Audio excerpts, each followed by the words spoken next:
бид нар бол Улаанбаатар хот энэ хотуудын хөгжлийн төлөө бүгдээрээ ингээд санаа сэтгэлээ чилээж явдаг хүмүүс.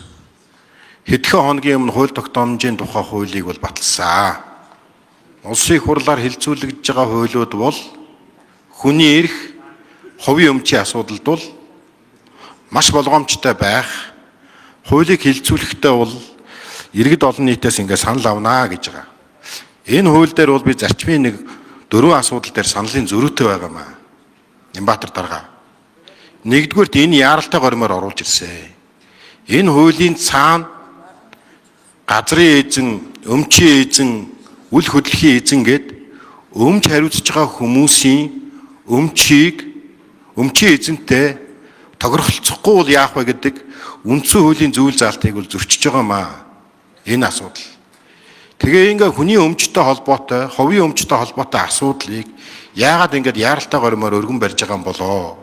Энийг хилцүүлээд энэ шийдвэрийн үр дүнд одоо оролцох хүмүүсээс яагаад асуу тодруулаагүй юм бэ гэдгийг нэгдүгээр асуумаар байна.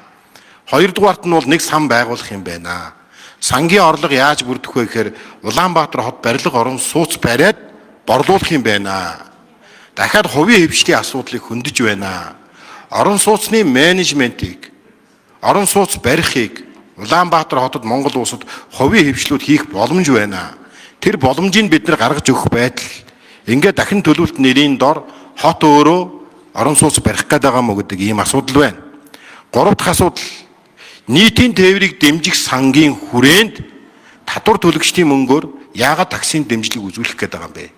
Хот өөрөө таксины стандартаа гаргаад банкуд магадгүй ногоон, грин тийм цахилгаан такси оруулж ирж байгаа бол татварын хөнгөлт энэ төр үзүүлэх замаар л дэлхийн хотууд таксины менежментийг хийдэг болохоос биш шууд ингээд татвар төлөгчдийн мөнгөөр ингээд такси компаниудад мөнгө өгнө гэдэг чинь өөрөө эргээд олон асуудал дагуулах юм биш үү? Энэ дээр ямар байр суурьтай байгаа. Дөрөв дэх асуулт. Энэ өмчийн эзэнтэй өмчийг тохиролцохгүй бол шууд ингээд одоо яаралтай гормоор өмчийн чөлөөлүүлэх ийм асуудлыг яриад байгаа юм байна. Чингэлтэй Сүхбаатар дүүргийн иргэдээс санал гомдол ирж байна.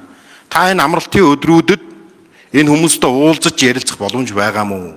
Тийм учраас энэ хуулийг бол би одоо яаралтай гормоор бол хилцхийг бол дэмжихгүй байгаа гэдгийг аль биесээр хэлээд асуултантай хариулт авъя. Баярлалаа.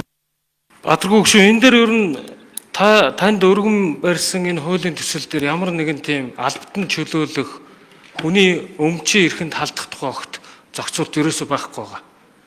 Өөрөөр хэлбэл бид нар гэр хорооллын энэ газар чөлөөлтөн дээр аж ахуй нэгж байгууллага иргэдтэй харилцан зөвшөлдсөж үнэлгээ оруулах зөвшөөрөл өгсөн тохиолдолд үнэлгээ оруулж үнэлгээг хүлээн зөвшөөрсөн тохиолдолд иргэний эрх зүй хилцэл хийж уг газар байршлыг чөлөөлж байгаа. Таны сонгогдчихсэн Чингэлтэй дүүрэг болон Сүхбаатар дүүргээс одоогийн байдлаар хин нэг хүний газрыг хотоос албатан чөлөөлж буулгаж нураасан гэсэн нэг ч гомдол санал тань дээр ирээг баха. Тийм учраас энэ өргөн барьж байгаа төсөлтөд энэ асуудал ерөөс огт уялдаагүй гэдгийг нэгдүгээр хэлье. Хоёрдугаарт хот барилга барих тухай ойлголт байхгүй. Өөрөөр хэлбэл бид нар газраа чөлөөлж өгөөд инженерийн шугам сүлжээг татаж өгөөд тэгээ барилгын компанид хот суурин газрыг дахин хөгжүүлэх тухай хууль заасны дагуу сонгон шалгаруулалтын үндсэн дээр уг төслийг хэрэгжүүлэх эрхийг олгоно. Барилга барьсан компани баригдсан барилгаасаа тодорхой хувийг буюу 10-аас 15, 20% эргүүлээд газрын төлбөр болон инженерийн шугам сүлжээ тавьсныхын төлөө буцааж өгнө. Тэр нь эргээд сандаа төвлөрнө. Санд төвлөрөхөөр дараагийн барьцлыг бид нар дахиж чөлөөлөөд дараагийн хувийн секторт газар олгох ийм асуудлаар явж байгаа юм. Хоёрдугаар таксины үйлчилгээ гэж Улаанбаатар хотод ерөөсөө огт яг аль биесны таксины үйлчилгээ үндсэндээ унтсан. 1990-ад оны сүүл үеэр шар таксинууд орж ирээд тухайн шар таксинууд бас тухайн үед арилжааны банкуудын зээл болон бусад санхүүжилтийн их үүсвэрээр шийдэгдсэн боловч эргэн төлөлт нь бас хийгдээгүй гэдэг асуудлууд одоо бол байд юм л. Тийм учраас бид нар таксин дээр тодорхой стандартыг тогтоосон. Тэр утгаараа ногоон тэгээд байгаль орчинд ээлтэй энэ төслийг хэрэгжүүлэх ийм нийтийн тээврийн үйлчилгээ үзүүлэх тусгай зөвшөөрөл бүхий компаниудын дунд бид нар нээлттэй сонгон шалгаруулалт явуулж тодорхой хөнгөлөлтөө зээлээр уг таксины үйлчилгээг нийтийн хүртэл болгоё. Эргээд эргэн төлөлт нь нийтийн тээврийг хөгжүүлэх сандаа төвлөрч явах ийм зохицуулалтаар бид нар явахаар ингэж төлөвлөсөн байгаа гэдгийг хэлье.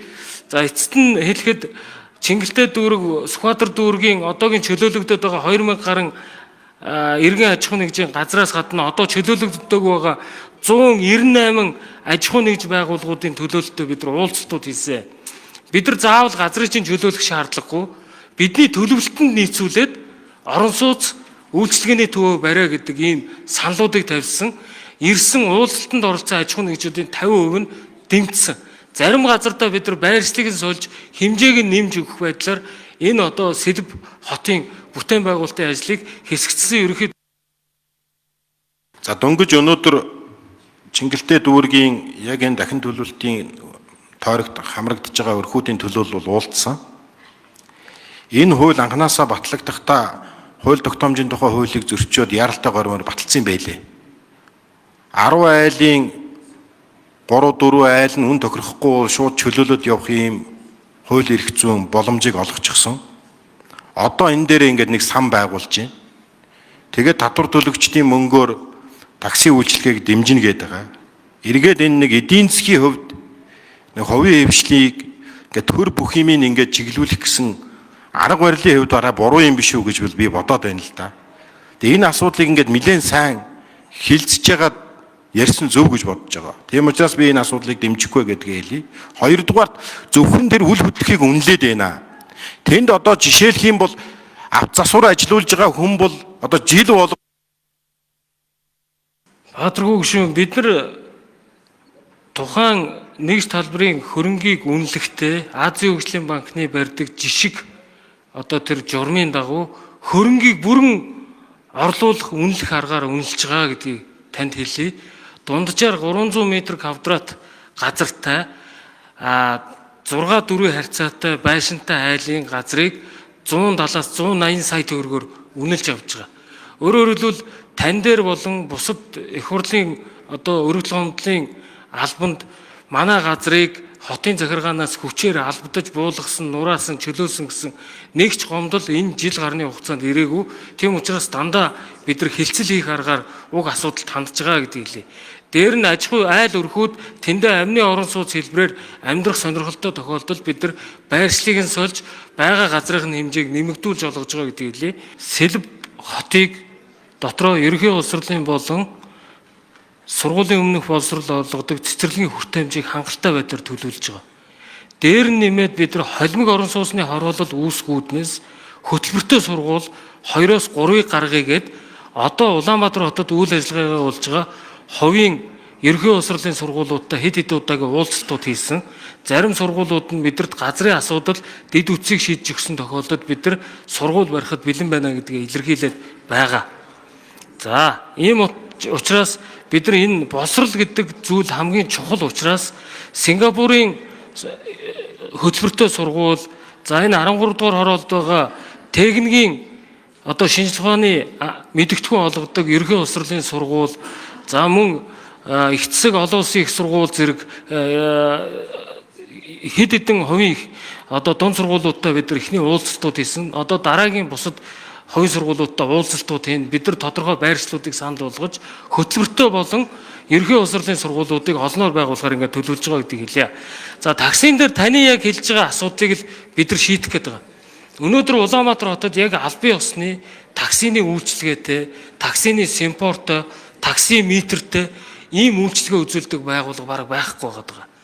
Тийм учраас бид нар байгаль орчинд ээлтэй, ногоон ийм одоо такси үйлчилгээ үзүүлэх аж ахуйн нэгж байгууллагуудад нийтийн тээврийг хөгжүүлэх сангаас тодорхой хувийн хүүтэй хөнгөлөлтөө зээлийг олгох замаар нийтэд Улаанбаатар хотод таксины үйлчилгээг одоо жигдрүүлж нэвтрүүлье гэдэг ийм бодлого барьж нийтийн тээврийг хөгжүүлэх сангийн автобус гэсний араас таслал тавиад такси гэдэг өгүүлбэр оруулж нээлттэй сонгон шалгаруулалтаар тодорхой үйлчлэгийг үзүүлье гэдэг ийм зорилго тавьж ажиллаж байгаа гэдэг хэлээ. Бид нар анх удаага нийтийн тээврийг хөгжүүлэх сан гэдэг санг байгуулсан.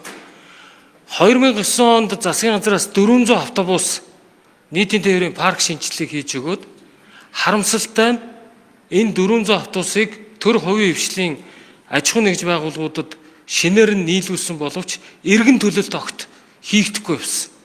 Хамгийн сүүлд улсын дэд шүүхээс 2016 онд байдаг баха. Бүр ашиглалтын хугацаа дууссаныхан дараа нөгөө аж ахуй нэгжүүдээс нийслэл автобусныхаа нөгөө гүйцвийг буцааж авал одоо боломжтой авах боломжтой гэдэг ийм айхтар шийдвэр гарсан.